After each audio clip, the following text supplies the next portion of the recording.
It's Dew Time with Pastor Steph.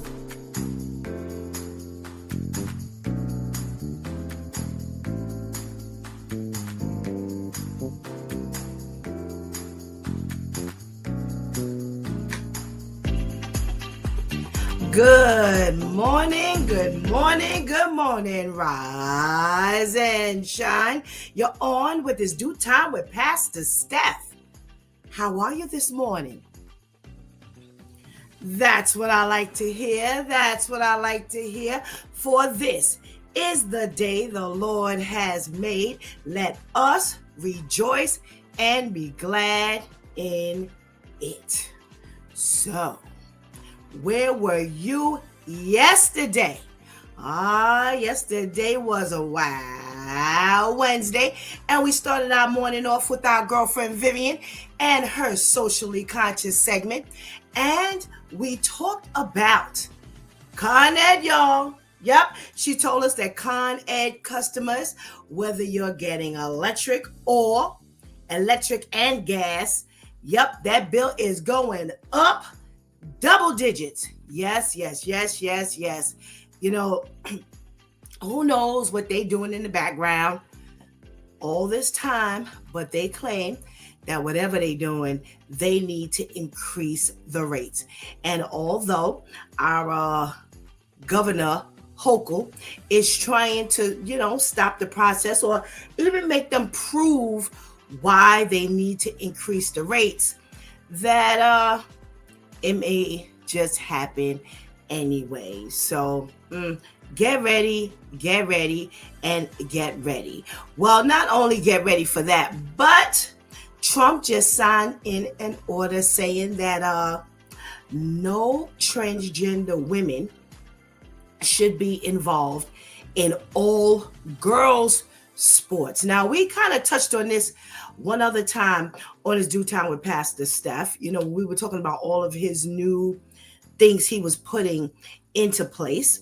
And not only does he want there to be no transgender women in school sports, but he's saying that if they've won, the transgender that is, if they've won some type of event and they've gotten a trophy or an award or something like that, the authorities should go and take it back out of their possession and give it to the winner. Now, I'm all for making it right because, it shouldn't have been that way. However, are we really going to be able to take back that literal trophy, that literal award? The Dew Time ladies say, take it back. I say, I don't want nobody's leftovers. If you didn't give that to somebody else already, then no, give me mine with my name on it. That, inscription plate that says Stephanie has won, and then go back and change the records to show that I've won. Now you've set the record straight for me. Well, the Wow Wednesday story is kind of like an update. We talked about this before. Remember the shooting that happened not that long ago where the father gave the son the rifle for a Christmas gift? Well, they have him now set at $500,000 bail. The dad, that is. Yes. And yeah, they're going for him. They are definitely going for him because if you remember, there was that other parent couple that their son did the shooting and they are now sentenced to 10 years in jail. Well, they're going after this dad as well. And we're going to see how it goes because, sometimes it don't always go down like that. And we definitely want to see this happen, because he should take some level of responsibility. How you give your son a rifle for Christmas when you know good and well that he was had a shrine up in the room. Yeah, like he was like admiring and honoring all of this stuff that was going on, yo. You and the son are out of control, so you know what? Both of y'all need to be sitting up in jail. That's my thing. Just send him to jail. Go directly, to jail. Don't pass go. Do not collect $200. Yeah, I'm saying go for broke. Okay, so those are some of the things that Vivian brought our way. Well, our main topic of the morning was the emotions, that weigh you down, and what do you do with those emotions when you're a Christian person? Because we're all going to experience it. You are not going to be no different than the next person. You are definitely going to go through some things, but us being Christians doesn't mean that we're not going to go through it. What it means is we're going to handle it, or we should handle it a different way. How do these things affect us? How do we allow it to affect us? So listen, the ladies did a phenomenal job yesterday with this topic. We talked about anxiety. Yeah. What do you do with anxiety? Anxiety, the Bible tells us, do not be anxious for anything, but by every situation, by prayer and supplication, make your requests known to God. Listen, take it there. Take it to the Lord in prayer. And here's what you got to go back and listen. Yesterday, the ladies handled this topic so well. We talked about anxiety. We talked about depression. We talked about, what else did we talk about? We talked about, let me see, shame. Yes, we talked about all of these different topics and how you handle these topics, and how do we infuse the ingredients of prayer with these issues. When you're praying, how do you bring together confession? How do you bring together supplication? How do you reconcile thanksgiving? Yeah, when you're going through this stuff, this has got to be your regimen, because if it's not your regimen, you're going to be in trouble. Yeah, because you're not going to know what to say to God. Yeah, first of all, when we are dealing with shame, Vivian definitely touched on it yesterday. We got to confess that thing. Yeah, because it's something we've done. We don't go through no shame over something that we have not done. So the first thing we need to do is confess. Talk to God about it. And then on the back end, our girl Shantice hit all of the other areas. Worship, Thanksgiving. Man, they had this thing going yesterday. So if you want to know how to handle all of these different emotions that just get you bogged down, remember, Jesus has already invited you to bring those things to him. Yep, bring them to him and leave it there. Okay, don't bring it to him and now you walk around with it, because therefore there's no reason to bring it to him. Just take it to God. Take it to God. Leave it at his feet, and you will not pick it up. If you don't pick it up and you leave it to God, you'll begin to feel that thing. You'll begin to feel the change that takes place in you. You'll begin to feel your life altering, and you won't be going through that depression. You won't be going through that anxiety. You won't be going through that shame or any of those other emotions. There's nothing that says you won't experience them at all. But how long do you lie in those things is the question. That's up to you. All right. So I welcome you to go back and listen or view yesterday. because even the ladies even had the chat room lit. They was amening and say that and come on and yeah, they were in that conversation. So I'm sure that you're going to get some tidbits that you may not have even thought of. Leave it to the ladies to have done so. All righty. So I'm just, inviting you to get it done, and make it happen for yourself. Okay? All righty.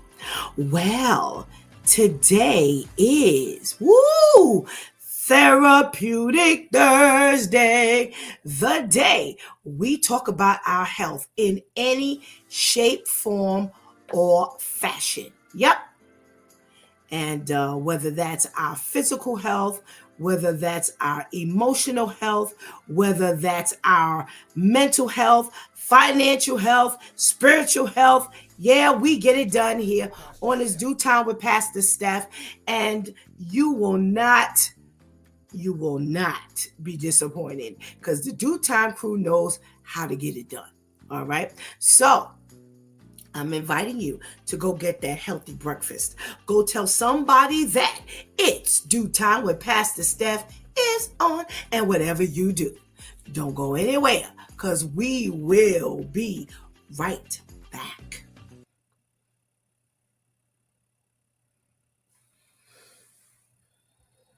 Any suggestions for repairing postpartum hair loss? There are lots of things you can do postpartum. I mean, it also depends on whether or not you're breastfeeding. One, you can do nothing and it will come back on its own. If you are not breastfeeding, you could try minoxidil over the counter. Minoxidil, that can help. There's also a cap that I recommend to a lot of people. I don't know that I'd recommend that someone make the investment because, it costs a little money to buy this cap, and postpartum hair loss does resolve on its own, even if you do nothing. But if you happen to have female pattern hair loss or some other reason to invest in the cap, it's worth it because you can use it throughout your pregnancy and you can use it postpartum, and it will help your hair grow back.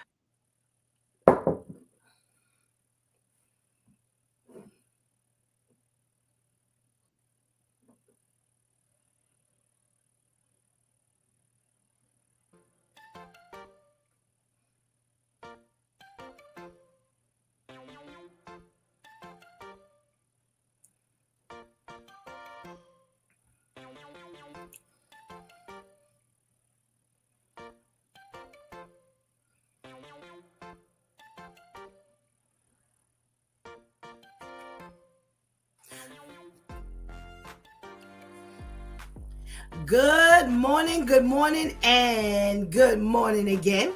Welcome back to It's Due Time with Pastor Steph, and it is Therapeutic Thursday. Yes, the day we discuss our health. Now, let me remind you that if you are in the room, make sure you check in with Pastor Steph. All right, so that I can say a hearty good morning. As always, we got our first check-in with our girl, Ketty. Hey, Ketty, how are you? Thank you so much for joining us. We got our girl, Vivian, in the house. Good morning, Viv. Thank you so much for joining us. Vivian's going to be on with us later. Terrence. Hey, Terrence. Good morning. Thank you so much for joining us. And we got our boy, Serge. Hey, Serge. Good morning. Thank you for joining us. Now, before we go any further, I must give the back room a shout out. The ladies who keep it going and keep us on this YouTube live, A Closer Walk Christian Talk Show, and keep us on our YouTube, our Facebook live, and that is Coach for Christian Life. So make sure that we say hello to Shantice. Hey, Shantice. And good morning to Anika. Hey, good morning, Anika. I want to give y'all an opportunity to see my shirt a little bit better. God owns it all. Yep. That's the reminder today. God owns it all. Okay? So we got to check in with our girl, from our girl Athena. Hey, Athena. Athena is our resident nutritionist. Yes, and she will be on in a couple of Thursdays from now. Yes, we just confirmed her date. Yeah, we left Athena back in 2024 all the way up to December. We did not get our December dating because it was the day, I think, after Christmas this year, and we weren't on. We were giving the Due Time crew a break, but I can't wait till she comes back, because boy, does she drop gems up in this room. Yes, she does. Good morning, Sherry. How are you? Thank you so much for joining us. Athena reminds us to treat yourself like you are a treasure chest and make sure you don't take away anyone else's treasure. Amen. I like that. I like that. Thank you, Athena. Thank you so much for that little tidbit. Well, you know how we do our Thursday mornings. First thing we do is we get a health tip. Now, we got a physical health tip today, so go ahead and get that pen and paper. You know, I always tell you, don't come to the table if you don't have a pen and paper in your possession, because you're always going to have to take some notes. All right. Well, we're talking about the things that are in your pantry that you need to throw away. All right. Now, you know how we do. If there's something that you realize that you need to throw away in your pantry and you want to help us, we'll take the advice. Thank you kindly. All right. So what's the first thing they're talking about? Expired canned goods. Now, here's why that comes up to be very interesting, because last week, excuse me, we did all the things that had like this long shelf life, and it could last years past the expiration date, and canned goods was on it. So they're telling us if your can is bulging, dented, or rusted, do not eat it. Okay? You can't. They say that when when the can is dented, it immediately becomes toxic. So if you find a dented can in your pantry, you want to definitely get rid of it. Check your expiration dates to make sure, you know, it's like not years past past your expiration date. And if you don't want it anymore, give it away. Give it away. Sometimes we just don't want these things anymore. We're kind of purging our cabinet. So, you know, you don't have to throw away things that are still good, but give it to somebody. Somebody could always use it. All right. Throwing away these things in our pantry. We're listing them today. I hope you got that pen and paper out. We are definitely getting rid of the stale chips, crackers, and cereal. Listen, there is nothing worse than opening up the box or the wrapper that the cereal comes in and it's stale. Oh, listen, cereal costs too much to let it go stale. So you better pay attention to the expiration date on those boxes of cereal, okay? They say make sure you toss it out. Do not keep snacks for a long time. Make sure you store them in an airtight container to make sure its extended freshness is there. And they say if you find a half-eaten bag that no one likes, just let it go. Let it go, let it go, let it go. All right. They say get rid of the expired baking ingredients. All righty. Now, I'm going to tell you something about baking ingredients. They had an article quite some time ago about some teenagers who had eaten some expired pancake mix. Yes, and it killed one of the boys. It's something that sets in to like flour and like those type of baking items. So if you find that your your baking stuff is expired, please make sure you throw them out. That is straight no joke. All right, you will not find Pastor Steph. I hold on to some things, but ever since I read that, and this has been quite a few years ago, easily 10 years ago, I don't play with that. I do not play with that. They say yeast should be fresh. If it's expired, get rid of it. They say flour, if it smells musty or it has bugs, it is no longer good. And flour, you definitely always have to watch for bugs in your flour. Yeah. Yeah. If flour goes bad, if it's bad, it's bad. And now they're talking about if your flour smells musty. In all my years, I ain't never smelled flour. But I have had some flour that even before the expiration date, it had grown bugs. So make sure, again, in that airtight container, I keep them like a fresh bag of flour. I keep them in like a produce bag, the plastic bag, or I keep them in the Ziploc bag. That way it stays fresh. Do not play with baking goods. If they are expired, definitely get rid of that. They say get rid of the things in your pantry that have gone bad. Old spices that have been sitting there for a long time it doesn't have any flavor. Again, this is one of the items that was on the list last week that says past the expiration date, you good. But sometimes stuff just gets kind of pushed back in that pantry and it gets lost. So if you find that it has no flavor, toss it out. They say get rid of forgotten pasta and grains.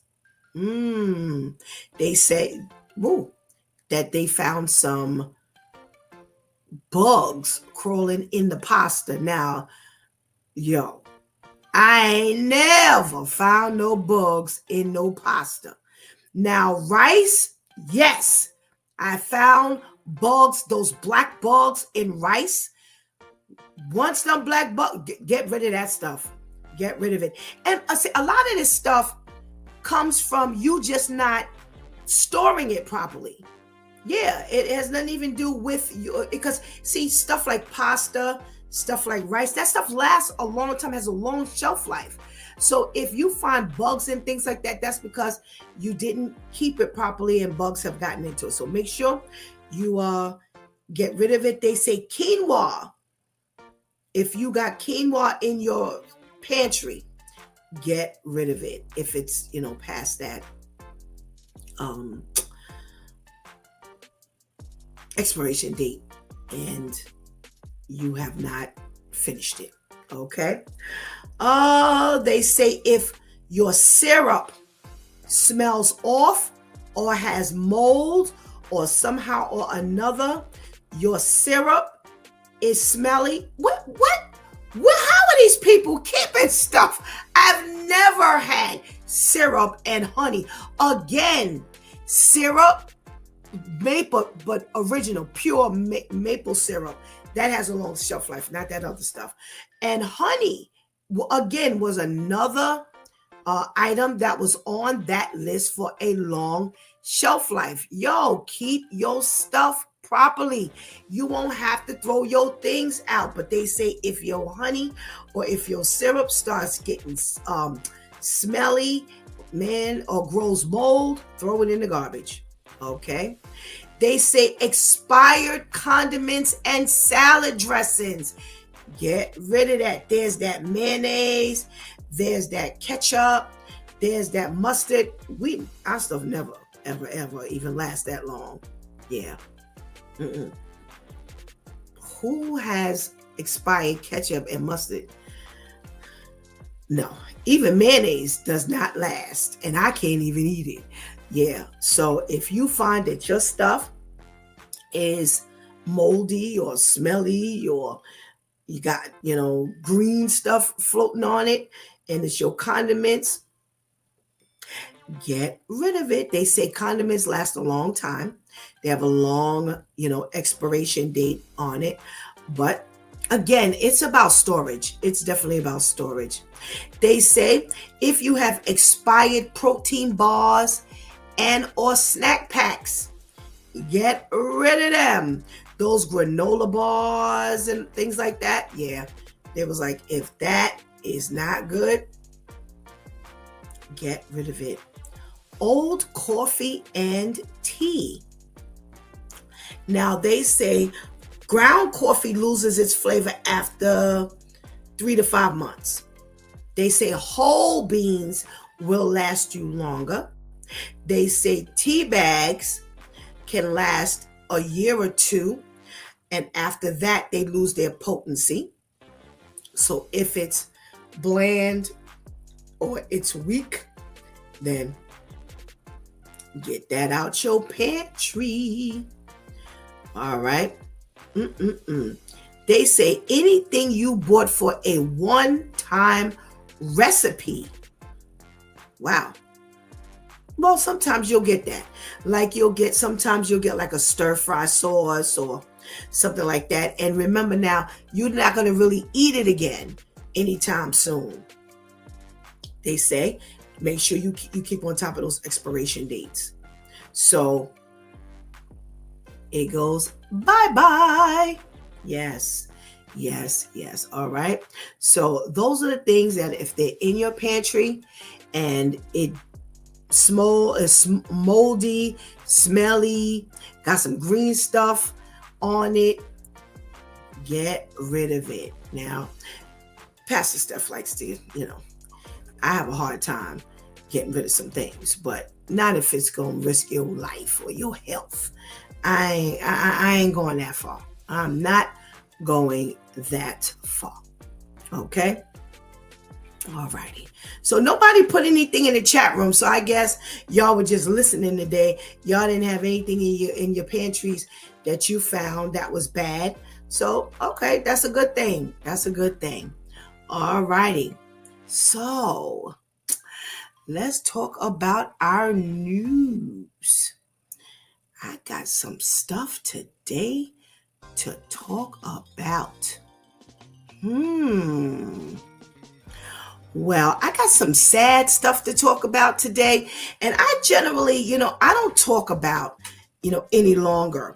I don't talk about certain kind of like killings and things like that. If I do, there's a point to it.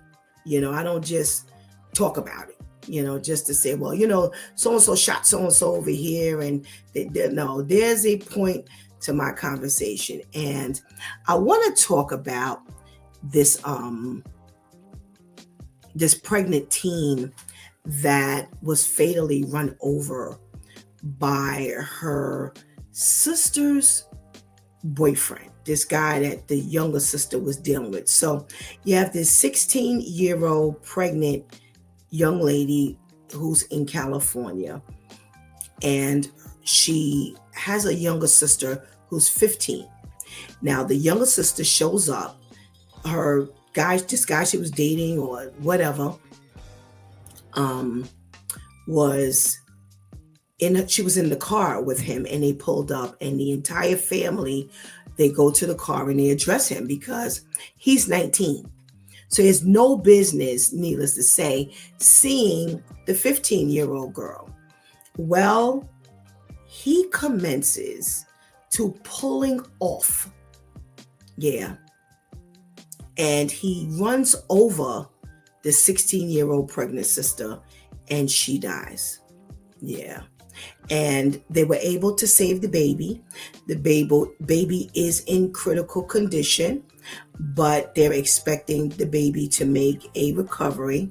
Unfortunately, mom, who they say was looking forward, 16 years old, she was, a little young to be pregnant, but she was looking forward to having her baby. She's no longer here. Now, why am I talking about this? February is Teen Dating Domestic Violence Awareness Month.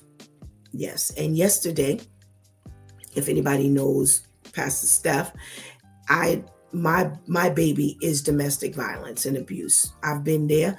I've experienced it, unfortunately. So I have a passion for it. And I did a study quite some years ago. I have not been able to get back to it because my schedule is so busy and I'm so busy doing some other things. But I posted yesterday on my Facebook page of my video, part 2 of my series, and it moved into the teen dating domestic abuse. And at that time, it was 1 out of every 4 teens were being abused. Now, that's a whole lot of kids that's being abused and taken advantage of. And here is a prime example of what we're talking about. So whether we're talking about abuse from the angle of him manipulating, the 19-year-old manipulating the 15-year-old, they did snag him on several counts. And one of the counts is murder. Another one is hit and run resulting in death, and 2 counts of illegal sex with a minor. That's abuse. That's abuse. Even if he didn't force her, it's abuse. It's that manipulation that we're talking about, and that is abusive. And we have to be real careful about, who our girls and family and, friends, who they're dating, because clearly a 19-year-old has no business dating someone who's 15. And because the family was taking up for her, this sister no longer has her life. Now, when this 15-year-old realizes that she was in a relationship that she had no business being in, and it cost her sister her life, that's something that she's gonna have to carry forever. She's gonna always remember. And I'm not even talking about feeling guilty, but just understanding that you were responsible. She's gonna have to learn to forgive herself. She's gonna have to go to God and ask him to help her with that healing, because this didn't have to happen. But because, we get caught up like that. We get caught up, girls and boys, girls and boys, I said it right. It doesn't matter. It happens to all of us. If you look at the video that I posted, there was a boy who talked about being abused. And the theory is that boys don't get abused. That's a lie. Because there are a whole lot of manipulative young ladies out here who are responsible for abusing males. So that's one of the reasons why I actually got this particular article this morning, and we're talking about it because please watch out for your family. Okay, and watch out for your friends. And, check up on them, see, what they're doing, ask them, talk to them, find out what's going on with them. But please do me a favor, go into my Facebook page, Coach for Christian Life, and check out my video. Okay. It'll help you hear some stories. And that's only part 1 of the team. There is another part that I will post next week, so we can see some other issues that are going on with our teens and this dating thing. Okay? All right. What else are we talking about this morning? Let's see. Oh, we're talking about eggs and how, because of this bird flu, the eggs have skyrocketed. Well, didn't I tell you before? New Yorkers know how to get it done. They are now selling Lucy eggs in the bodegas. Yep. Because in the bodegas, they say that the average carton of eggs are $11, $11 to $13 in the bodega, because you know it's going to be more than when we buy it in the supermarket. So the average cost is $11 to $13. So what they're doing is they are selling them by the threes in a plastic bag. Yes, y'all. Yes, the bodega owners say that they don't have the heart.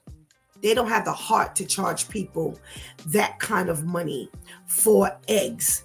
And because of that, they understand the plight, and they are bagging them up by the threes, and they're selling them for, I think, $2.99. So that's an average of $1 an egg. Yeah.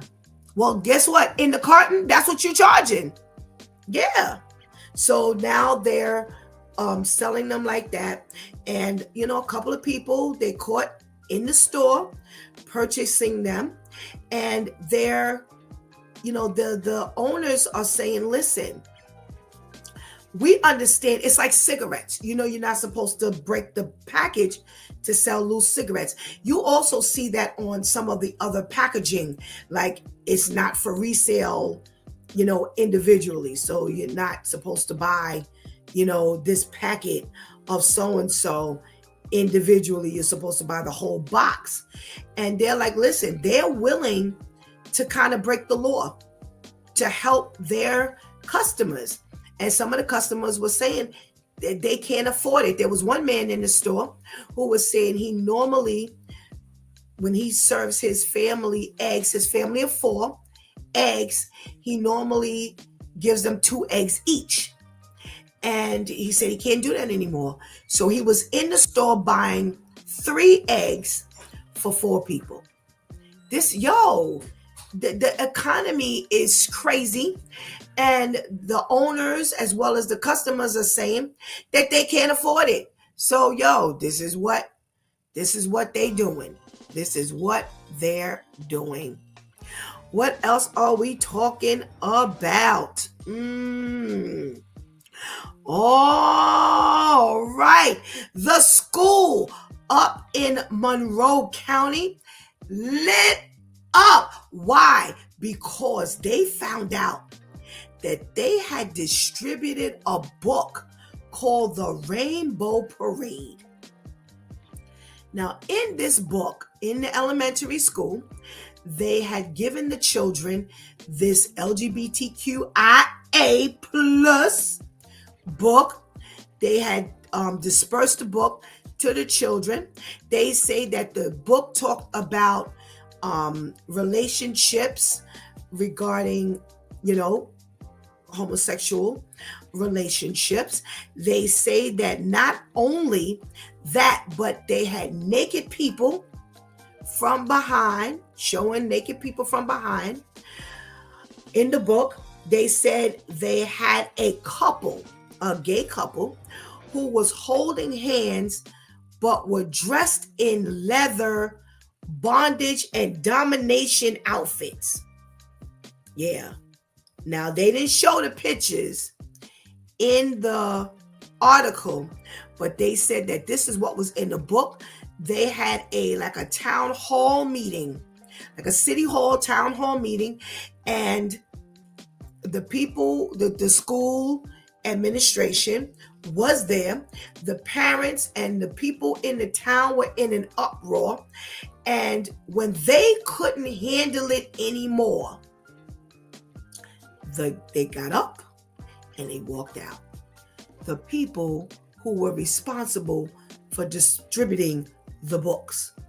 And they were videotaping, and they were like, yo, you are really walking out? Now, there was some interesting statements that were made, despite the fact they said that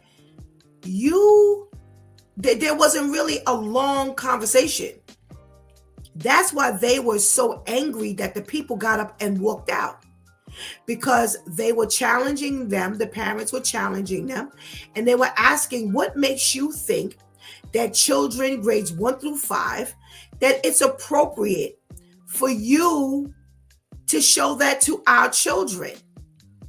And I'm trying to find some of the quotes here because, like I said, they said it was a real quick meeting. They say that one of the parents said, you can see the guy's butt is clearly out. And then if you go over to another picture, there are two guys standing in bondage outfits.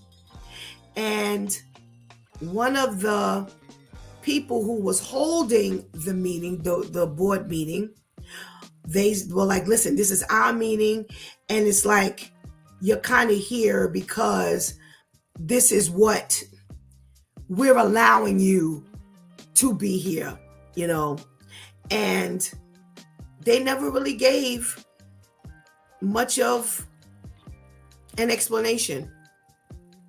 Not at all. They said when they looked up, the people had packed up and were leaving.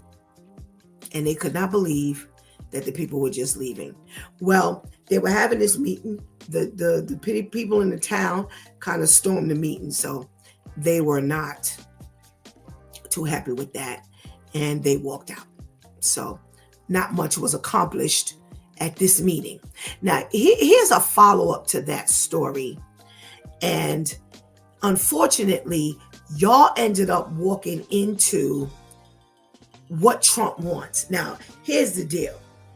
Trump is trying to close down the Board of Education. Now, I didn't realize they say Jimmy Carter actually organized the Board of Education back in the 70s. Yeah, he was the one. Jimmy Carter was the president at that time. He was the one who organized the Board of Education, and they have been in existence ever since. Now, Trump is complaining that we are in this whole LGBTQ community existence, and they are taking over. They are out of control. And this is one of the reasons why he wants to shut this entire Department of Education down. Now, I don't know if you remember, not that long ago, we were talking about he was giving the school responsibility to Ed McMahon's wife, the same WWE Ed McMahon and wife. Yes, he was giving her the charge over our school system, and it was not going to be called the Board of Education. Well, now that he is officially in office, he is ripping it apart. Yes, he's calling for it to be dismantled immediately, y'all. Immediately. Now, imagine our Board of Education not existing anymore, because that's what he's going for. He says take it apart. He does not want any governmental a structure over it. He said he wants to rip away the money that the federal government is feeding the Department of Education, because he does not like how it's run, and he wants it done immediately. And here's the problem that I'm having. We don't agree with everything that the Department of Education is doing. However, all he's calling for is that it's dismantled. I have yet, in all the times that he's ever talked about getting rid of the Board of Education, have I ever seen an alternative. I've never seen where he's said, okay, so here's what we're going to do instead. Here's how we're going to structure. Oh my goodness. If it's a mess now, what is it going to be like if he dismantles this whole thing? Yeah. Because even in this article, with him saying that he wants to get rid of the Board of Education, he says the Department of Government Efficiency, that's headed by Elon Musk, will be going through the Department of Education to look for cost cuts, as he already did with the United States Agency for International Development. What caused cuts when they already saying they don't have any money? What cuts are you talking about? So that's what I'm saying. All he's talking about is dismantling, cutting what is going to be left. Lord have mercy. What are we going to do with these kids? Because we don't have any idea of what they're going to be doing once it's dismantled. Let me see if I could get one more story before I bring our Due Time crew on with us. What are we talking about here this morning? Let's see. Oh, it's about to hit the fan, y'all. So remember, earlier this week, we talked about what's his name? The Mayor Eric Adams being pardoned by Trump. Well, baby. I was like, oh. So here's the deal. So you've got this border czar, Tom Homan. He's the one that's been in charge of ICE and grabbing up all the illegals and all of this stuff. Well, they had a meeting with Eric Adams, our mayor here, and he wants another meeting. This border czar, Tom Homan, wants another meeting because he said that as far as he's concerned, Adams is not cooperating and doing what he's supposed to do when it comes to the illegals. Yeah, he's not helping them the way he feels, Tom Homan feels he should help them. But here's what he said, and that's why I said, baby, here it goes.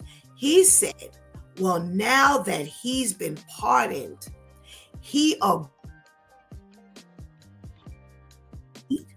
to meet with us, and he said, here he quotes. He says the quote.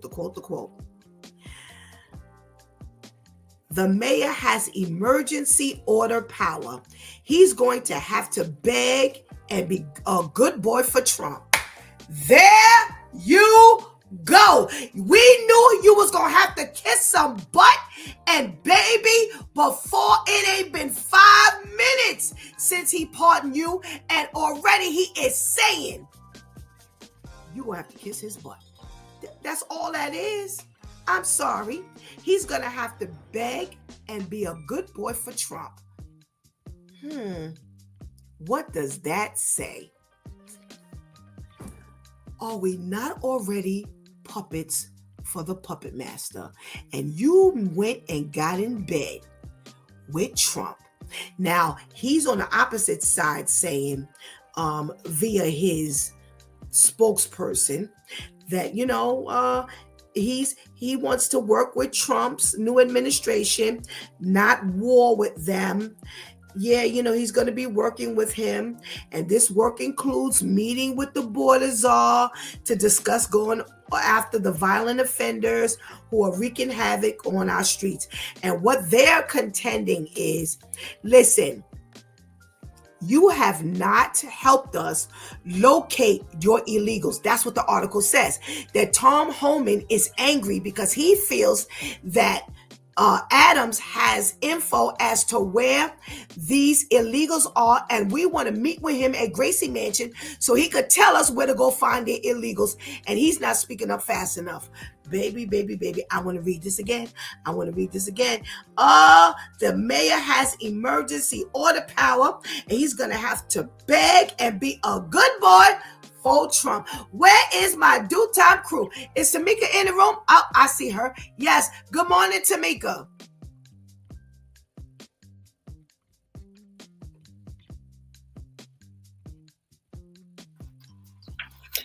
Good morning.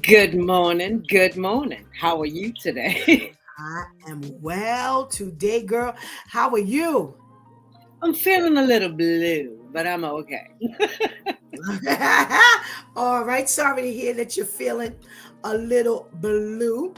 I see we got some comments up in the room from our listeners, and I am sure that they are talking about our stuff here. So we're going to kind of infuse their comments with our conversation this morning. So what's the first thing we talking about? We're talking about these eggs. These eggs that the bodega owner says that they normally charge like 11 to $13 for, and they understand that the law says, oh, here's the deal, Tamika. What they're saying is the law does not say technically that you cannot break the carton like it does like with cigarettes, but it says that when you sell the eggs need to show the grade, the count, and the size. So because if you break them and put them in a bag, you can't show those three things, the grade, the count, and the size. The Department of Agriculture does not want you to separate the eggs like that. But they're like, yo, I can't, my people can't handle it. My people cannot buy eggs that are at this cost. What do you think? I think that whenever there's any type of issue, somebody's always trying to get the upper hand, and sometimes it's for the people's benefit and sometimes it's for the store's benefit. I remember, you used to just buy, this is way before all the egg issues.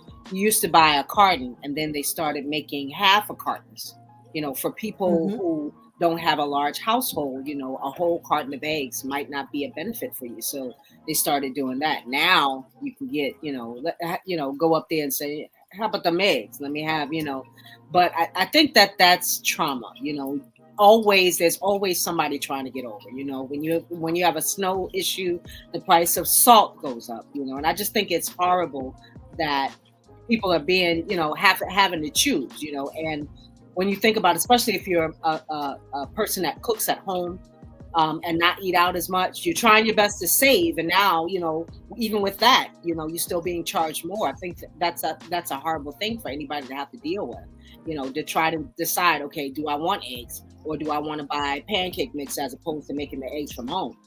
That's a really real hard issue for everybody, because you think about it, eggs is in practically everything. If you do chicken, if you batter your chicken, you normally batter it with eggs and flour. If you're a real, if you like to do stuff like that, but now you have to choose, and that's a horrible thing that anybody should have to deal with. All righty. Our listeners are cracking up laughing. They say only in New York City. That's our Sherry. Sir says, what kind of help when $2.99 is the original price? They make it more by selling a pack of 3. 4 is $12 per dozen. They think they're slick. And we got to check in, and a good morning from AJ. Hey, AJ. Good morning. Thank you for checking in. Katie says, yes, $2.99 is not a sale. The bodega is making money off people, and they think that they're doing something, but they're not. Sir says, I wouldn't. That's about our education. All right. And we got a good morning from Kiwi. Good morning, Kiwi. Thank you so much for joining us. All righty, Tamika. You've got the schools up in Monroe County, upstate New York, that are distributing books, or that have distributed books, where there's a naked person that's showing the butt out in the book, and there's a gay couple who's holding hands in dominatrix or whatever it is, attire. And the people are in an uproar, and the powers that be didn't even address what they were complaining about. They just got up and they just walked out. Now I'm going to merge this with the other story with Trump, who wants to, because of this reason, he's banning the Department of Education. And he's like, yo, get rid of them. I don't like what they're doing. I don't like how they're structured and how they're set up. They're doing all this kind of stuff, merging the sports, with the girls and the transgender. And listen, they're out of control. Let's get rid of them. How is this gonna work, girl? I am really, concerned, and I'm scared for our children. Like, if there's no governing force, no governing agent, what happens to the safety of our children? We've often been quite concerned in other states about how things get passed, how, excuse me, somebody could come in and say, I want to eat your soul, or, somebody propositioning our children, you just dismantling everything. My thing is it wasn't broken. I mean, there are some issues that need to be resolved, but you don't just throw the whole thing out. He's literally saying throw the whole thing out. And of course, for our educators, those that are out there, that have been working in the, field of education, whether you're a teacher or whether you work in that field, what happens to that? How does that work? I'm so ever so concerned. Of course, that affects my household, as my husband is in that education field. So what happens from that point further? Mm-hmm. Yep. And it's the Department of Education all over. It is not just the Department of Education in New York. It's this entire thing. Oh my goodness. I wouldn't say shut it down from Surge. Don't shut it down, because the education for our kids, but they need to since they remove the religious beliefs, it allowed the LGBT community to come up in there, and it's affecting our children. Terrence says it's crazy how the things we need and use the most are in existence. Tell me why something always goes wrong with it.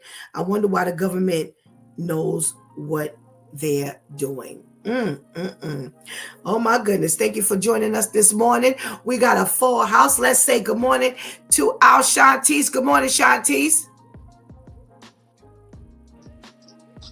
Good morning. Good morning. How are you? I'm fine, thank you. You got some feedback going on. Yes. How are you ladies doing this morning? Okay, thank you. Okay. All right. So we got $2.99 for 3 eggs, because they're saying that hey, they can't afford the $12, $13 eggs as a whole carton. So I'm gonna sell them at $3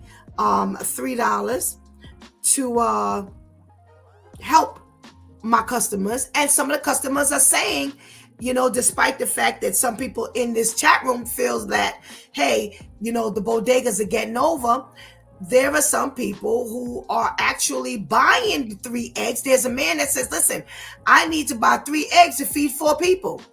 And he sees it being, something beneficial. What's your thought? Are they getting over, or is it helping the community? I mean, either way, you're going to end up still spending a ton of money on eggs. I mean, I'm upset with the whole Lucy egg term, because it's like, we going to come up not only with the process, we going to come up with the name. And it's like, yeah, either way, you're going to end up, because, okay, so if you're a single person, you really going to walk. We've always had a corner store wherever we lived. Our last building when living in the Bronx, the corner store was attached to the building. So we never had to travel far to get to a store. However, it's cold outside. I'm going to be mad if I'm going to suit up and almost look like Buzz Lightyear because how cold it is outside, to walk to the corner for 2 or 3 eggs. Because that's only going to be for right now. God spares in the morning, I'm going to want another egg. So now I got to suit up, go to the corner again for another egg. You're still going to end up spending money. It's now the difference of, do you spend all of it now, or do you just stretch the $50 for the eggs out for the week? I mean, either way, you're going to be paying $50 for the eggs. So unfortunately, there's no getting around it. They just gave you a different way to look at it. That's all. Okay. Now we've got this issue with the LGBT community distributing these books in Monroe County of the with a man who has a naked butt, and you've got a dominatrix couple holding hands, and the community is not happy about it.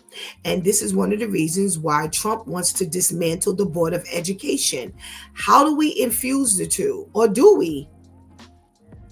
You know, you got people bringing in weapons in school. You got kids setting fires in school. You got this LGBT situation, bullying. There's always going to be something going on within the school. That is not a reason to now strip the Department of Education away.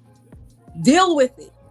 It's so much easier to just wipe it away than to actually, again, like Mayor Adams, get in the trenches, understand what's going on, see how you can do damage control, see if you need to replace the powers that be within the DOE, all that. You to just take it away for what? So now, and then there's also another way to look at it. So if there's no DOE, that means that us Christians should be able to tap dance all up and through the schools now, right? So now we can really be up in the hallways, toe to toe with the Satan Club and the LGBT community and whomever else, because now there's nothing or no one saying that we can't come up in there. So we can play this game, because I can guarantee you, if we start wearing our God owns it all t-shirts, hoodies, and crew necks up in there, he'll quickly reinforce that DOE. It'll be quick. It's fine at the Satan Club in there. Let us start talking about Jesus saves. All hell gonna break loose. So you do what you need to do as someone who is supposed to be in charge. I mean, he still doesn't own any chapstick, so really can't take him serious. But you're supposed to be able to handle these things. Anybody could just get rid of get rid of everything so they don't have to deal with it. No, you need to understand what's going on so that the things that don't belong needs to come out, and the things that belong need to be implemented. All righty. Thank you for joining us this morning. Where's our girl Vivian? Yeah. Let's say good morning. Good morning, Viv. You're muted. We can't hear. Good morning. Happy Thursday. Morning. Happy Thursday. How are you? I'm okay, thank you. How are you? Good. I'm well, thank you. I'm good. Now, what say you about the $2.99 eggs, the Lucy eggs for $3 at the bodegas? Are they ripping people off, or is it helping the community? No, they are totally ripping people off.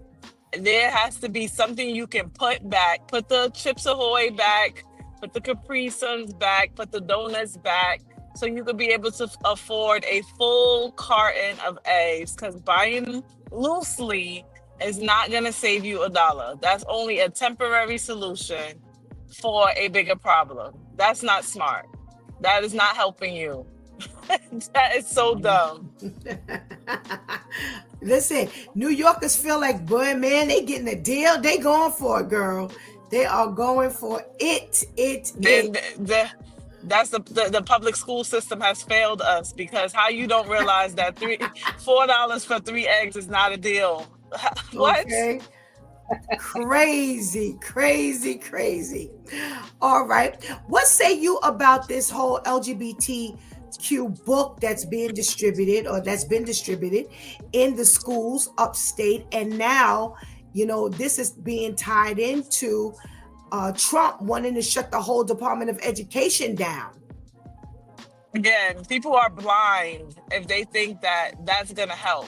As I've seen a couple of people posting on social media how excited they are that Trump is getting rid of the Board of Education because of the LGBTQ problems that's been happening, all types of stuff. Like, how do you think that this is a good idea? That is not going to solve the problem.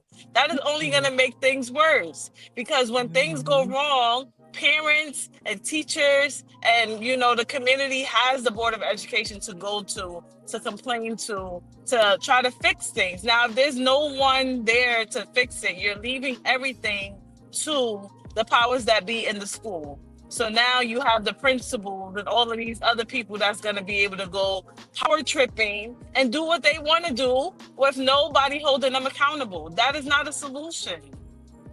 You already see all the stories of the teachers sleeping with the kids, the deans and the principals doing backhanded things. Like, solution. That's not the way to go. That's not going to fix it. No, we up in some trouble spots, girl. Up into some trouble spots. Thank you so much for joining us this morning. We got from Terrence. He's trying to take us back to slavery, and he's making sure things get taken out of schools and letting other things in because he knows they won't work. So he is using it as an excuse so he can win. Absolutely. Oh, let's say good morning to our Pastor KL. Good morning, Pastor KL. Good morning to KL Angels and their auntie. How y'all doing? Oh, no, thank you. The auntie. Yo, you sat there long enough to think about that one, huh? Oh my goodness gracious! I ain't even wasted my time asking you how you doing. Tell me about this. $2.99 for 3 eggs at the bodegas. They're now calling them the Lucy eggs. Is this a steal? Is this a deal? What's going on? At this point, you better steal them because it ain't no deal. So you better steal them. It ain't no deal. And they're quite expensive here in Alabama as well. I mean, we're contemplating just buying the chicken. It's cheaper to buy a chicken and feed it. It's just cheap. And me, I'm not an egg person, so I got to be in the mood for a scrambled egg. So why would I buy a whole carton, $12, and I only want 2? The other 10, 12 is gonna go bad because I know I'm not gonna eat them. So when they had the half cartons, it worked out better for me. Okay. Well, there you have it. What about this LGBTQ book that's been distributed, and now this kind of points Trump into the direction even more to shut the Board of Education down in its totality? Well, I definitely agree with Vivian, but while I don't think it's going to work, when we have meetings and board meetings like that, it gives Trump ammunition. When they don't say anything, when they dismiss the whole meeting for the purpose, and just look right over it, it gives Trump ammunition of why we don't need the Board of Education. Right. He is really reigning right now because of this type of meeting. And I was like, yo, that's all he needed to see to help feed what he wants to do. So I don't know if that was smart. Before we go into our main topic, I want to talk about this Eric Adams thing.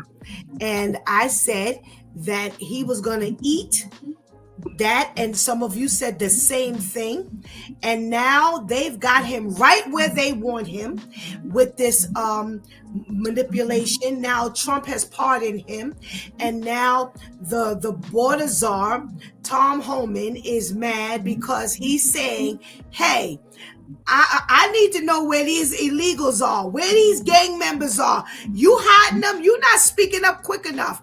And I just want you to know that the mayor has an emergency order power, and he's going to have to beg and be a good boy for Trump.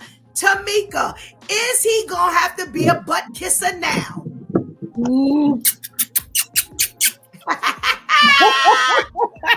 Look, everything that he does, he's not going to be able to twist or turn or anything at this point. We all know you lie in bed with a dog that got fleas, guess what you got? You got fleas, and so you also know that because of your shade, you don't get a pass. I guess you figured because you got off that you got off easy. everything that you do is now going to, you ain't even going to be able to blink without Trump. Can I blink? Can I cough?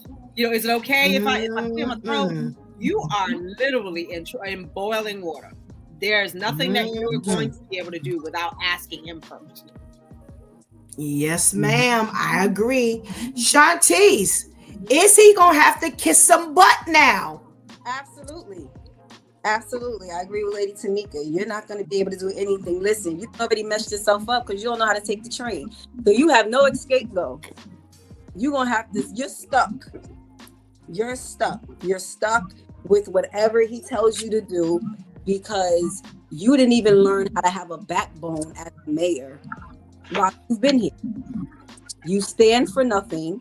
So everything that he says is going to go, you're going to go for it, especially now. He was going to have to surrender to Trump anyway. But especially now that Trump is stupid. And this is people always get themselves to the point where somebody's able to do something like this. Like somebody's able to do this. So now you might as well just say, listen, he's the role Samuel L. Jackson played in Django. And who Samuel L. Jackson portrayed again at the halftime show of Super Bowl. That's Mayor Adams. All righty. Vivian, what's gonna happen now? He don't have to kiss butt now because he been kissing butt. He been kissing butt ever since Trump was coming back into office. He started messing with the shelters because he knew that Trump would enjoy that. He came out and spoke. He's like, "Oh, I'm not going to speak against Trump in public," and all time. Like he been kissing butt. Now you gonna have to dance. Now you gonna have to do a little jig. Now you really gonna have to give it up. There's nothing you're going to be able to do that because Trump could have pardoned him. He could have just pardoned him, let all of that go, and he would have been clean. He did it strategically so that now you have to play the game in order to stay out of jail. And you were dumb for going for it. Yep. Absolutely. Pastor KL, what say you? I'm in agreement with everyone. He's gotten a promotion. He is now the lead clown. He was just a clown, but now he's the lead clown. Wow. And he's the puppet. He's the person that in the olden days they had the Joker that came out to warm up the audience, and that's what he is. He's the guy who warms up the audience. He's a clown. All right, Terrence says they do not have Adams where they want him to be clear. He has to have them where they want him playing them. He was not even getting investigated for the thing that they was telling him what was going on. Listen, he is really in deep trouble now.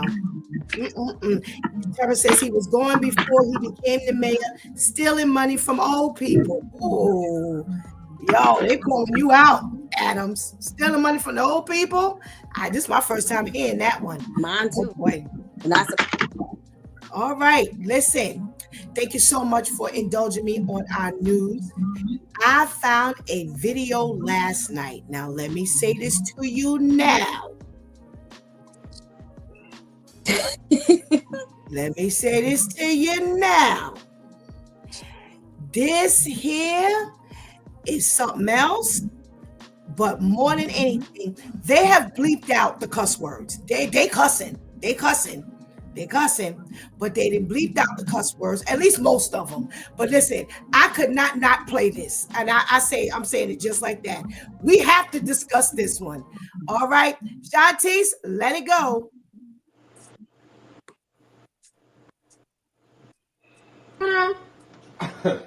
I'm going to Atlanta. I'm going to for what? For my career, my music career. Did I not? You ain't held down no job. How the you got money to go out of town? I'm not going because I'm moving with a friend, man. What friend? Because all your friends are here. My friend Danny. And who is Danny? Danielle, you met Danielle before. Yeah, I ain't never met no Danielle. You definitely met Danielle. Danielle? You going to be at some house, Danielle? I'm not being in no house. Who the Danielle? A friend of mine who is a supporter Oh, of my something music. popping that I never met before. You leaving out of town. I'm not leaving you. I'm just going out there for business. You're leaving to go out of town. You don't want, it's for business. That's what I'm saying. I'm not leaving you. This is You've not a vacation. been incorporating me in all your business before. Now. Why is it so different now? What's so different about this? It's a different level of stuff that I'm dealing with. And what is it? What's the level of stuff? Okay, listen. I'm not peaceful here. I need to get out so I can broaden my horizons right now. How the are you not peaceful here? What about this environment is not peaceful? I'm literally come here. No.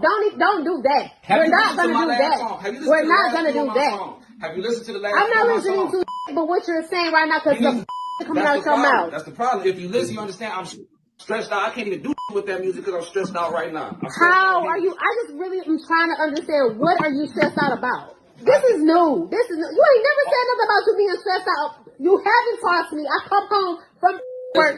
You packing a goddamn bag. It's not. This isn't an ultimatum. Like, I have to go. Like, this is business. Do you support my music? Have I been supporting you this far? Yeah. So why stop? So what kind of question is that? I'm not leaving you. I'm not leaving. You are leaving me to go out of town unannounced with some named Danny, who I've never met. I've met all your friends, and now all of a sudden you going out of town with some Danny. It's not. I'm not going out of town with Danny. She already stayed. You were staying at the house. What else? If I told you like that, what would you think?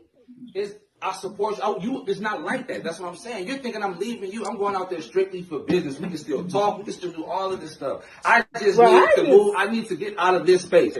Danny said that she can help me, and she has plugs out there. It's not like I'm be sleeping around or nothing like that. I'm still with you. I'm just over here trying to get my business together. I can come back here and we'll have you about to be in some again. That if she was so important, she had so much cool. I feel like you would have been introduced me to her because I've been handling some of your business for you, paying for studio time and knowing everybody that's at the studio. I appreciate that. And this never popped up.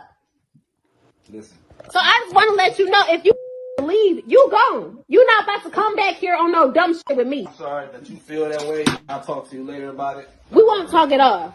I'm good on you. I'm straight on you. Do what the you gotta do. Tell Danny I said what up.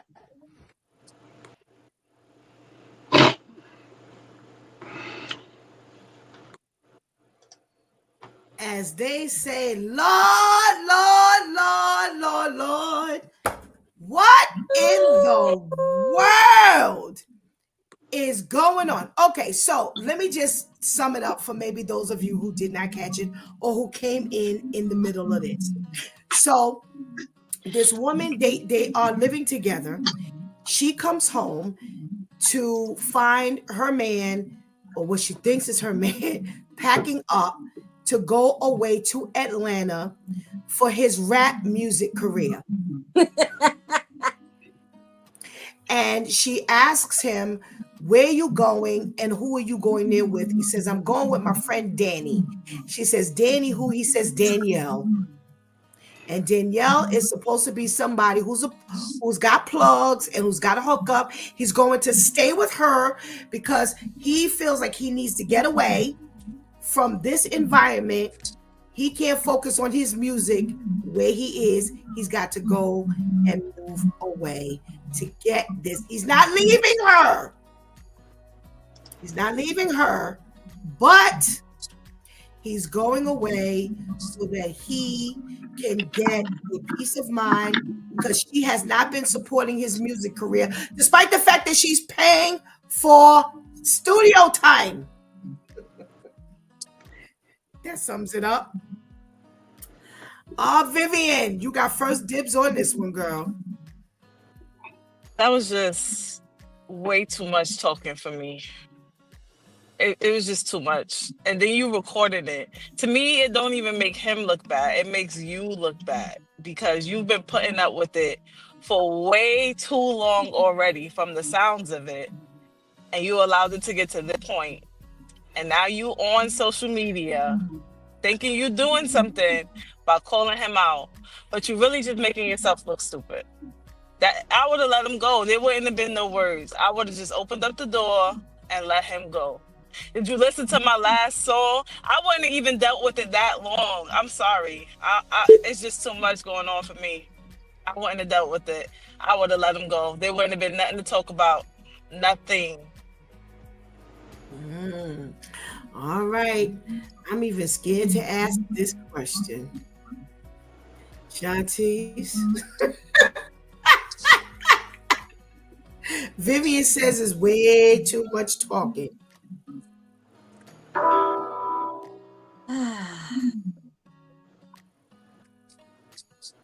I would have had to call on the name of the Lord a few times. I would have recorded it and put it out there. Did she bleep his face out? Or yes. Oh no.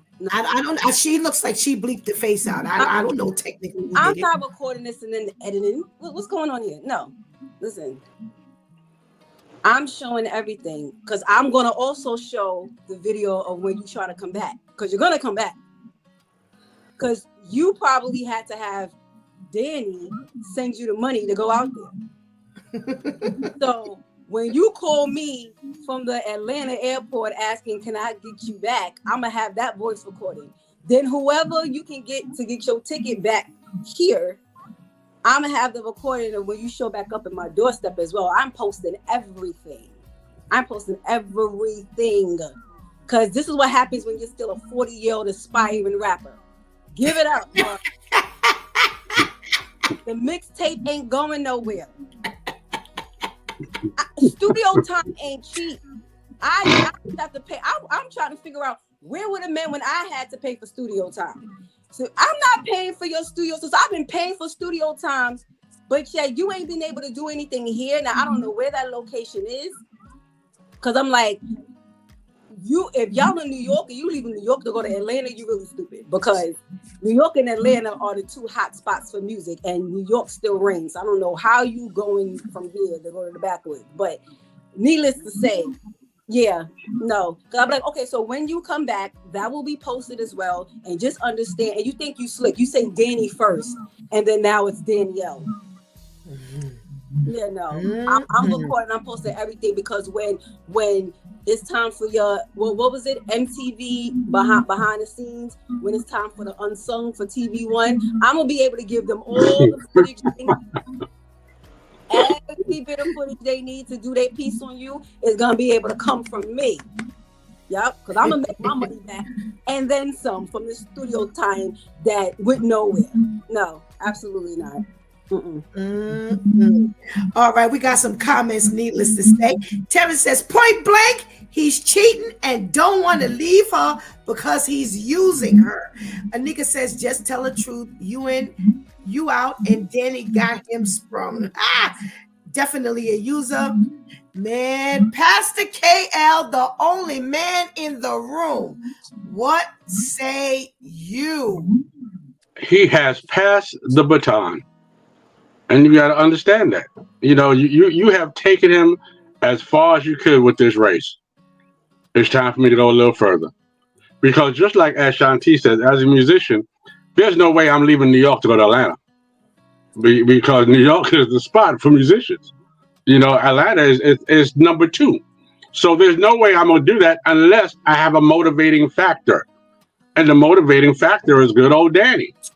You know, and perhaps Danny has more money, and perhaps my game went to Danny being new. So now she's like, yeah, you could do it. You could win. Let's do this thing together. You know, and Danny sees the dollar signs on the outside, not understanding that I just need a place to crash at the moment, you know, because you're getting no money, you know, because after you, listen, in a 3-legged race, there is a third leg. So you're number 2. You're the middleman.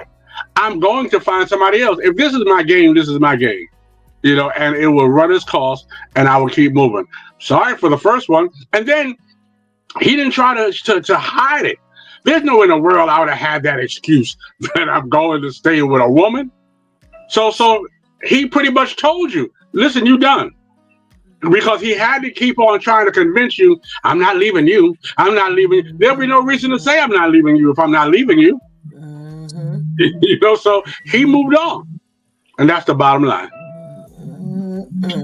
Vivian, you know, we're talking about teen dating domestic violence. We're talking about teen dating. We are far from teens right now in this scenario. He asked the question, well, did you listen to my last song? Have you supported me in my music? And she's like, yeah, I've supported you in the music, but do you support a 40-year-old rap artist, aspiring rap artist? No, not me. But we ain't far from the teenage age mentally. Not mentally, maybe your age, but no. The whole thing is very childish. All of it, the drama of it all, the posting it on social media, the aspiring rap career, you paying for his studio time, and you see he ain't going nowhere. All of it is juvenile. All of it is immature.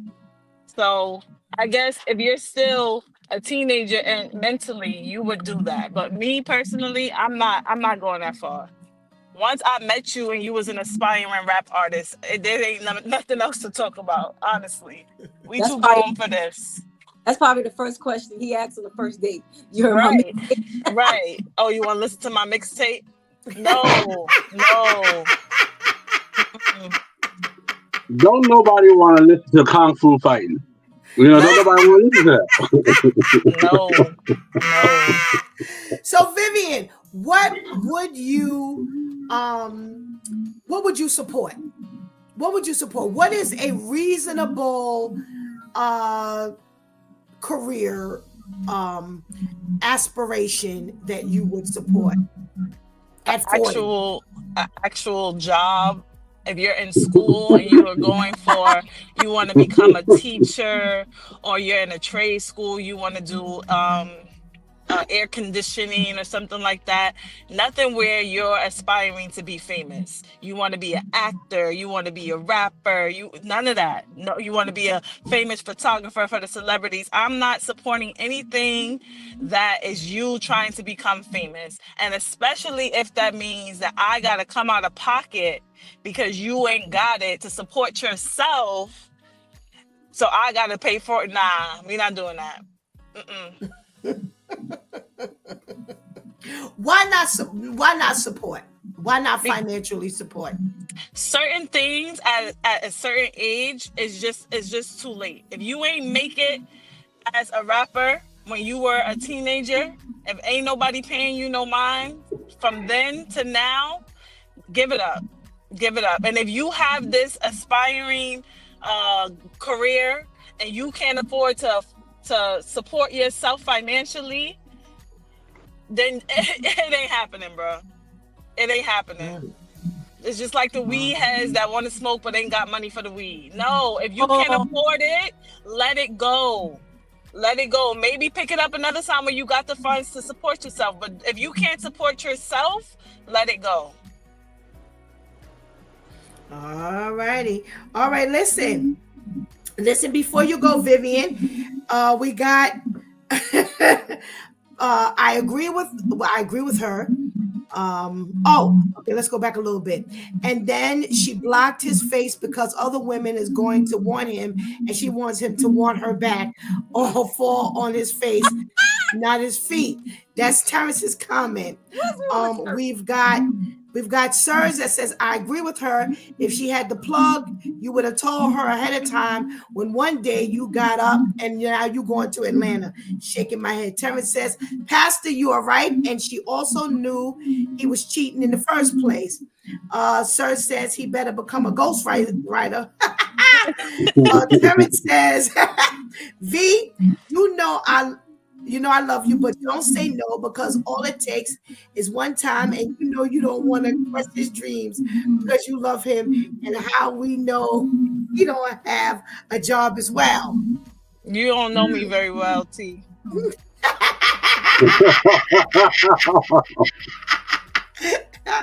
Oh my goodness. All right. Thank you, Vivian, for joining us this morning. Have a good day. Have a blessed day. Thank you. You as well. All righty. Wait.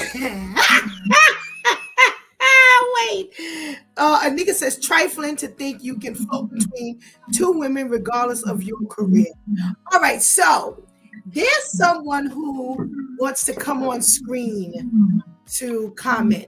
Are they going to show their face, Shantice? I'm finding out right now. Because if not, you might as well go ahead and write them up in the chat room. That's the first thing I suggested. You might as well check. Before we go any further, if I'm gonna let you on this screen, you might as well show your face. If not, go ahead and chat it up. We'll gladly read your comments. No pressure. I'm just letting you know how this is gonna go down. Especially, is this defending? Which side? That's another reason. I think it's defending. Well, then you definitely got to show your face. Oh, where's Vivian? Too bad Vivian had to leave up out the room. Oh my goodness. Oh my goodness. Wait, while you get where's my I gotta get my power here. Shantice, you let us know. Are you an aspiring video tech, Pastor Steph? I'm I can't find my cord. Because video techs already have the stuff charging. I know, and normally I do. Because they know that it is gonna start dying during the 2-hour live. Listen, and it's already unfold. I'm an aspiring producer. And they have it to do it for them, so they ain't have to move around. Pastor Steph, this is why I moved to Alabama. I couldn't deal with you no more. What is happening? You laughing when you're I'm plugged up.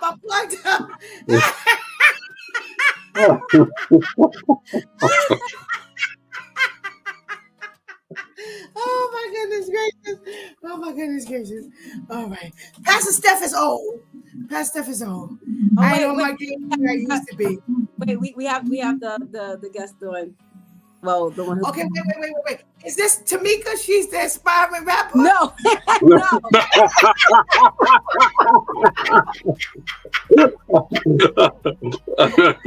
You're not gonna get much from me. I'm not that coordinated. My husband, Abraham was.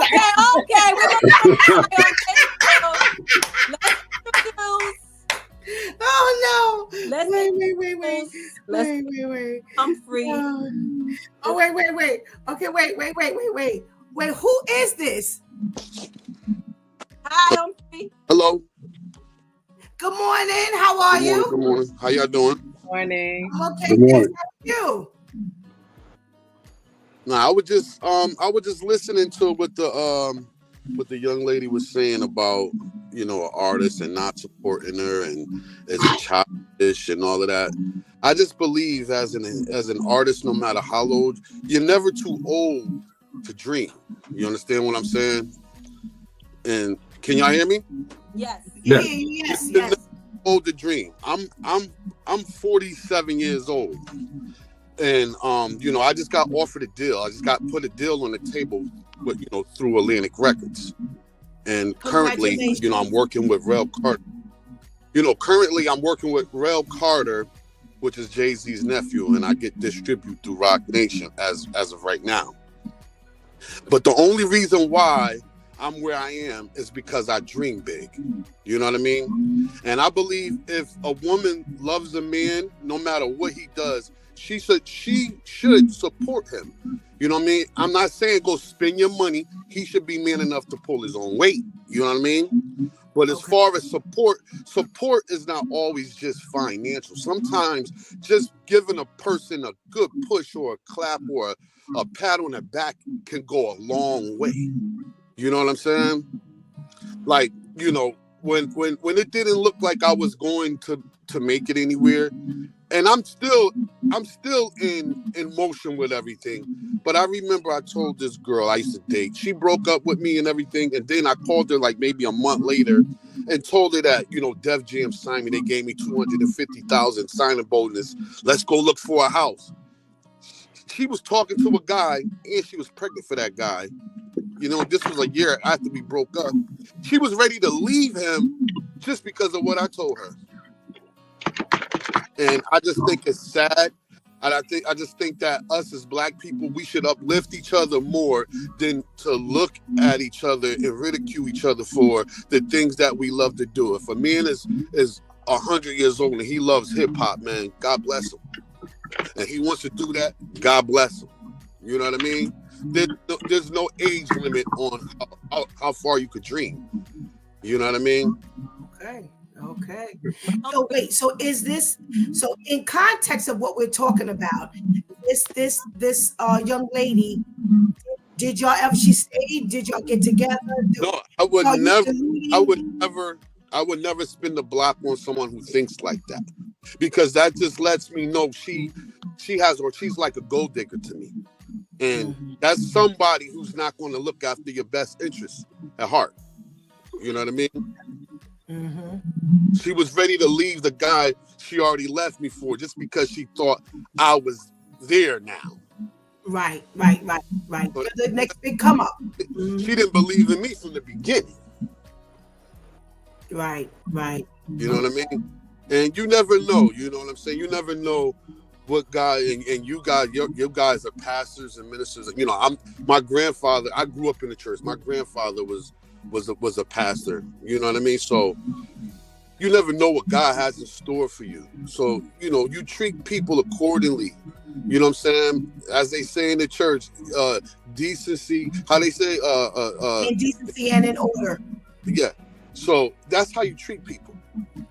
If you don't, just because, you know, a person may treat you like crap, that doesn't mean you treat them like crap. You understand? Right. Decency and order. Decency and order. Right. So, you know, I believe if I'm dealing with a person, no matter what they want to do, I don't care if I feel like it's childish or they're not going to make it, then that just tells me that I don't believe in them. But, you know, you push people, you help people, and people will make it far. Power is in numbers. You know what I mean? You got to break that. You got to break that curse that everybody always talk about, that generational curse. We got to break it at some point. And sometimes it just starts with believing in the smallest thing. You know what I mean? I just heard what she said, and I'm like, damn, that's messed up, because, you know, they look at us as black men. It's already bad enough for us in society. So now that we dream to be an aspiring artist or, you know, a big time rapper, at least we dreaming about something other than going in the streets and tearing them down. We want to go in the booth. We want to build a career and make some money. Anything's possible. Okay. Thank you so much. We so appreciate you. Thank you. I just what's in your opinion? Because I'm a 40-something-year-old rapper, and I'm like, nah, that's not how it should go. Okay. Well, because thank you so much. That man turn around right now and become a millionaire by doing his rap. She gonna be like, I believed in you the whole time. I was right by your side. Okay. Thank you so much. Thank you so much. Congratulations. I appreciate You're you. welcome. Me, Shantice, yo, you already know. I respect you, Miss Lady. And brother, I appreciate you guys this morning. No problem.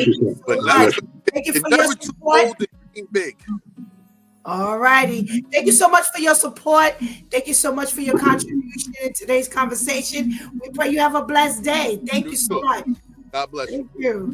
Okay, you too. All right, Pastor. Let's get some of these other comments. Tara says the talk's been good, and she's. Oh yeah, I forgot to make sure my call was there. I got all caught up in our conversation. Tara says the brother is on point. All right. And Anika says the bigger issue is his decision to relocate and didn't give his girl the heads up on the plan. All righty. All right. Pastor KL. So you've heard Vivian say, yo, you at the age 40 plus, I'm not supporting you in no aspiring anything, whether you're an actor, aspiring this, aspiring that, unless it's something what she considers to be solid. And then you hear from someone who says, listen, I'm 47 and I just got a contract signed, and I'm on my way now, and you needed to have been supporting me all along. What say you? I'm almost like Jeff. Y'all don't really want to know what I got to say about this, but okay, let's go here.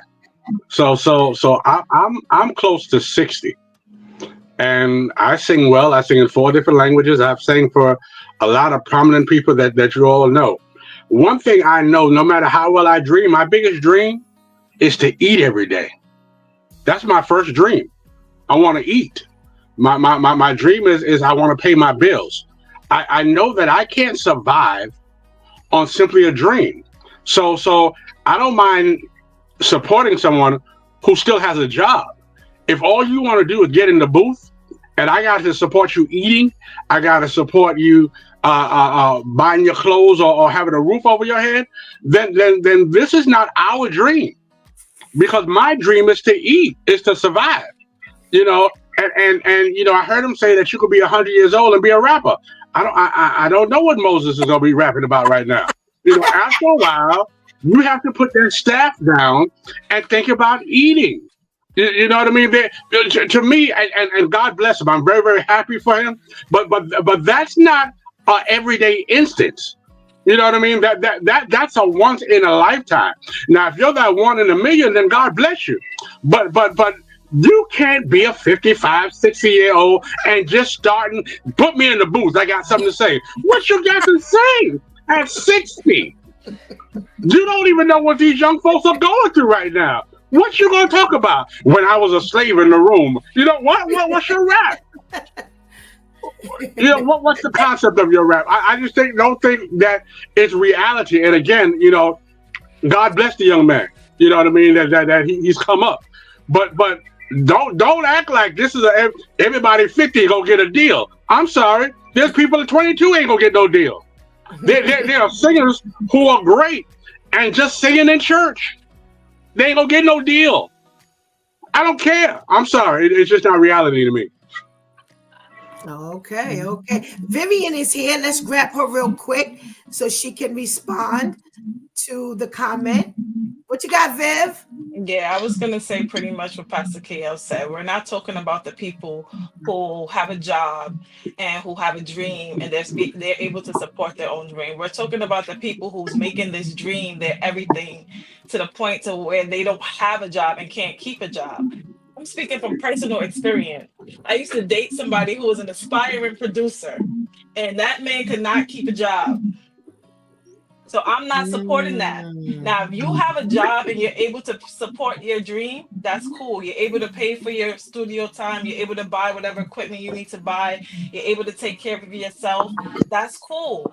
And then if you happen to come up, God bless. But if you're one of those people that's an aspiring rapper and you can't keep a job and this is your whole thing, you need somebody to pay for your studio time. You need somebody to buy your mixtape and support you financially, then this dream needs to be let go because you have to prioritize, like Pastor KL said, eating. You have to prioritize taking care of yourself, being able to take care of yourself.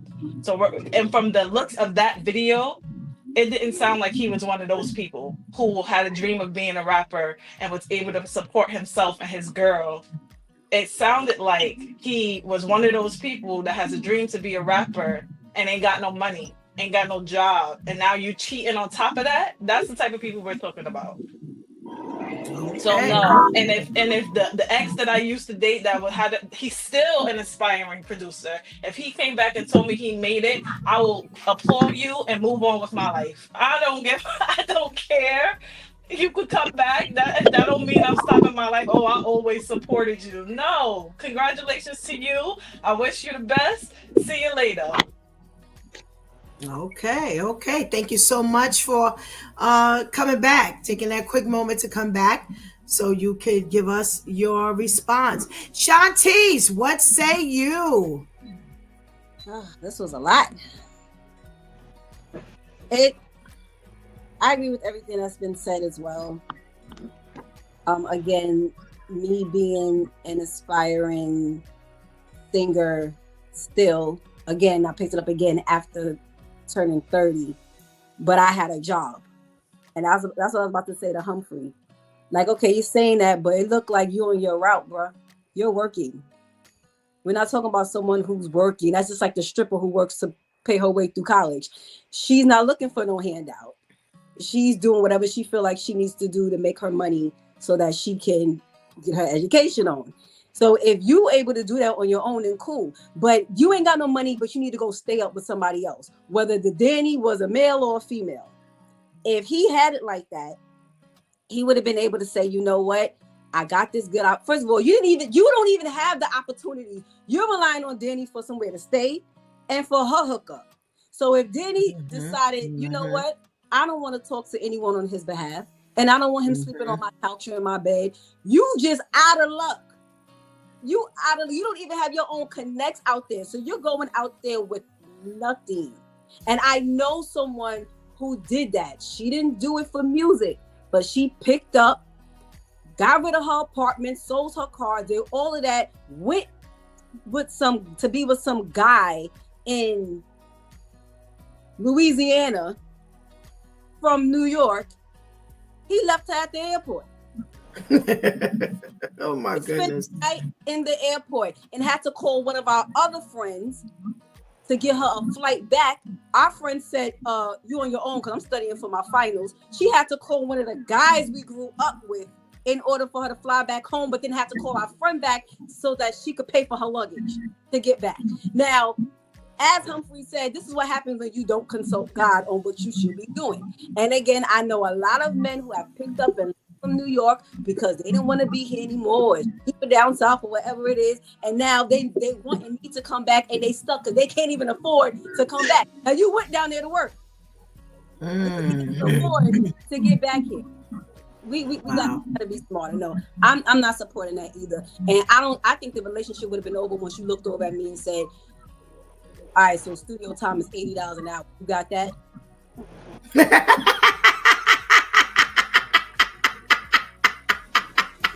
You know what? It was also proven that he didn't have no job, because how did you just get up and able to relocate if you have a job? No one just leaves their job to go somewhere on a hope and a dream. No, that's ridiculous. Absolutely. Thank you so much, my Do Time crew, for coming through big time today and contributing to this conversation. We pray you have a blessed day. You do the same. Bye, viewers. Thank you. All righty, let's get to some of these comments.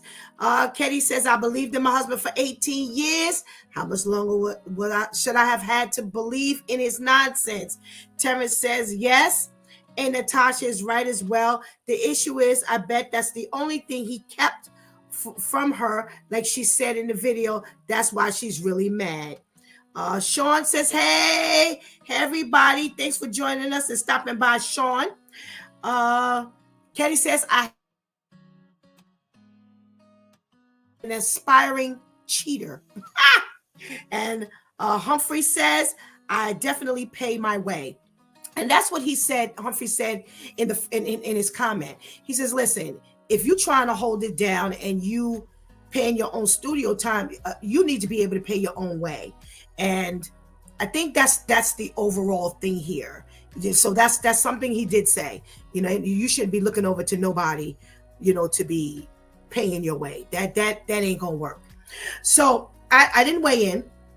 So here's my weigh in. My weigh in is pretty much what was said.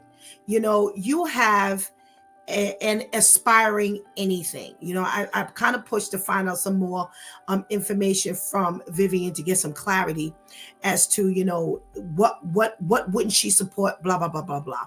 So here's the thing. His presentation indicated a whole lot of holes in his plan, as has been said.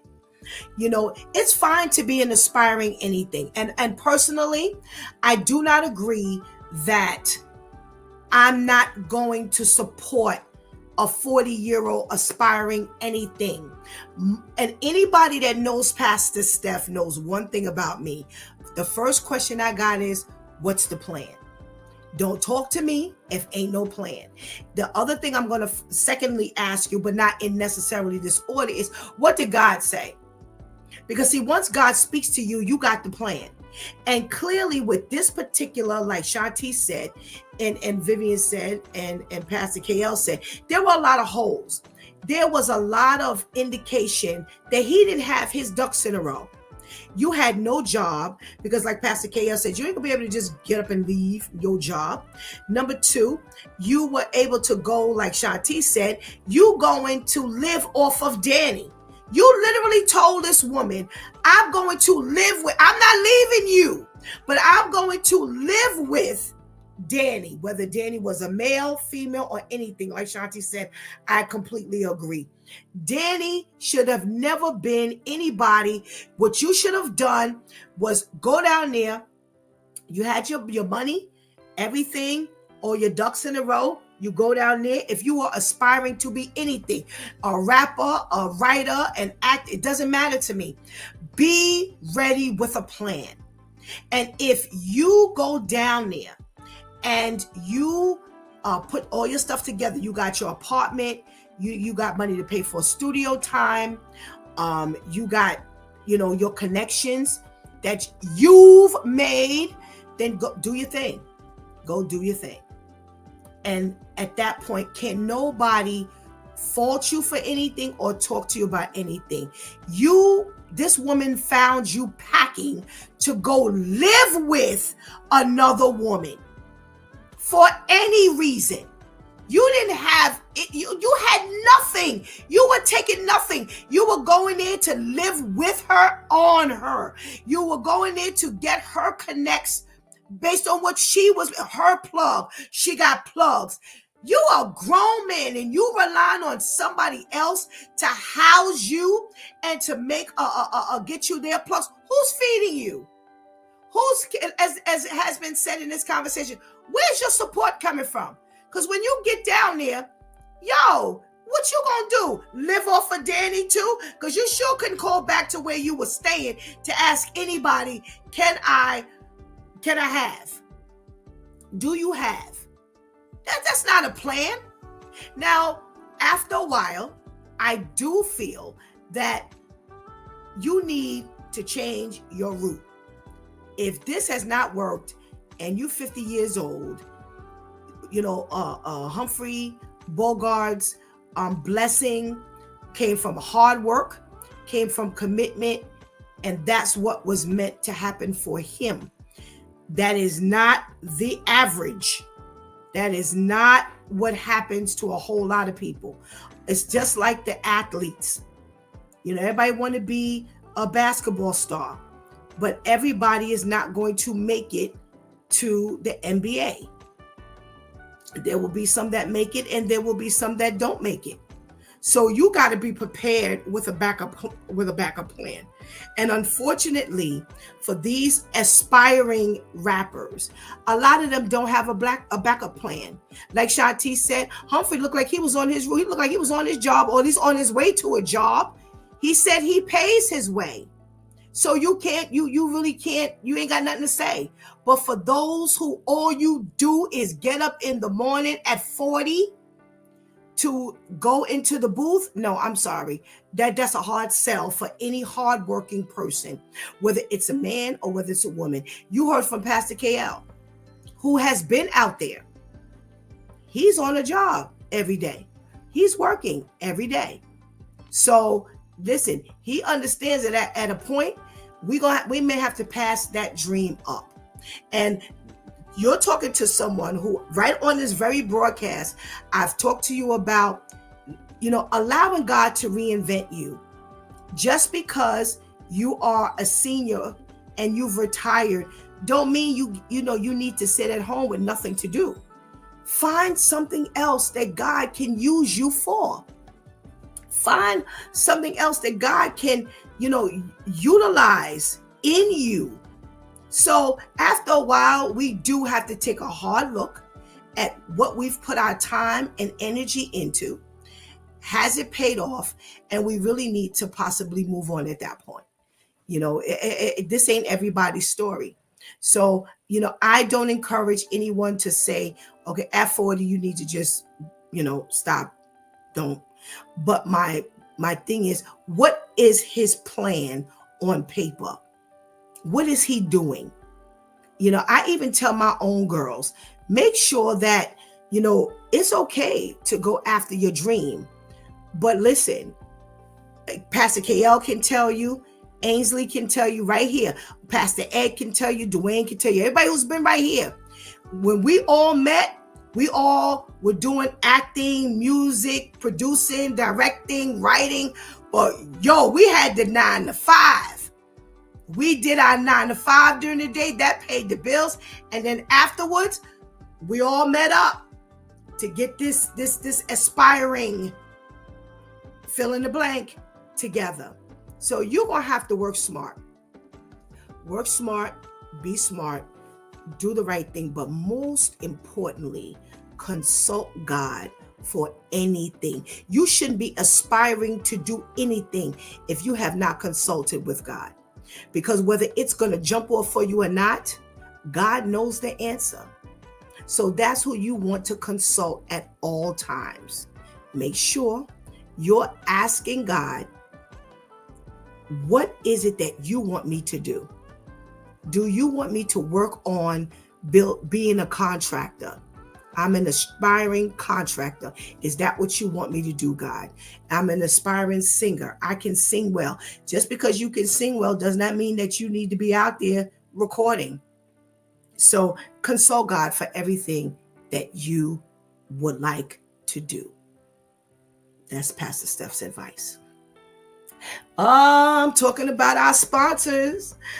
We got Craft Corner, our girl Nicole, who always got us prepared to drink. And whether it's hot or cold, that can be your brand on your merchandise. Okay. All right. We got our embroidery manufacturers. God owns it all is today's message, which goes right along with our conversation.